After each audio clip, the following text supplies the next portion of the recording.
நீங்கள் ஈழத்தில் போர்க்களத்தில் இருந்திருக்கிறீங்கன்ற எங்களுக்கு தெரியும். அதனால உங்களுடைய காலுக்கு என்ன நடந்த விடயத்தை சொல்ல முடியுமா, சொல்லலாமா? எனக்கு ஒரு கால் இல்லை, இந்த துடையோட எனக்கு இல்லை ஒரு கால். நான் பிளாஸ்டிக் லெக் தான் போட்டிருக்கிறேன். அது கடைசியில் நடந்த சண்டேல எனக்கு போனது. ஆனால் நான் இதை பெருமையாக தான் நினைக்கிறேன். ஏனென்றா அவ்வளோ பேர் உயிரை கொடுத்துருக்கணும், நான் காலை மட்டும்தான் கொடுத்துருக்குறேன். அதனால நான் இதொரு ஒரு கஷ்டமாவோ இல்லாட்டி ஒரு பெயினாவோ நான் பார்த்ததில்லை.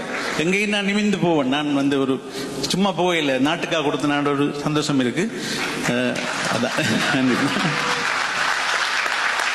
அதை சார்ந்துதான் என்னமோ ஒரு கேள்வி. எந்த சமர் என்று குறிப்பிட முடியுமா? எந்த சமரில் உங்களுடைய கால நிகழ்ந்து? உண்மையில இப்ப நாங்கள் எல்லாம் சண்டையில நின்று சொல்லக்கூடாது. ஏனென்றா 20 வருஷமா ஒரு போராட்ட களத்திலேயே நின்று வந்த போராளிகள் நிறைய பேர் இருக்கணும்.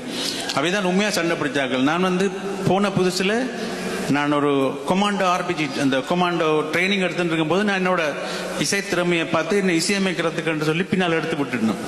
அதுக்கு பிறகு என்ன சண்டைக்கு நான் நல்லா தான் இருந்தேன். நான் இயக்கத்தில் சண்டையெல்லாம் பிடிச்சி கஷ்டப்படையில கடைசியா எல்லாருமே போக வேண்டி வந்துட்டு போர்க்களத்துக்கு. ஒரு 2008ஆம் ஆண்டு 11ஆம் மாசத்துக்கு பிறகு அனைவருமே களத்துக்கு போக வேண்டி வந்தது. அதில் தான் நான் பிசமோட பகுதியில் 3ஆம் மாசம் 4ஆம் தேதி எனக்கு இந்த கால் போனது. ஒரு 1.5 மாசத்துல எல்லாம் முடிஞ்சது. அதான். நன்றி. நான் பெரிய சண்டைக்காரன் இல்லை, அப்படிலாம் இல்லை. என்னடா நாம அந்த மாதிரி பொய் சொல்லக்கூடாதுன்னா நிறைய சண்டை பிடிச்சு மழை தண்ணி என்று பார்க்காம நின்று கஷ்டப்பட்டாக்க நிறைய பேர் இருக்கு.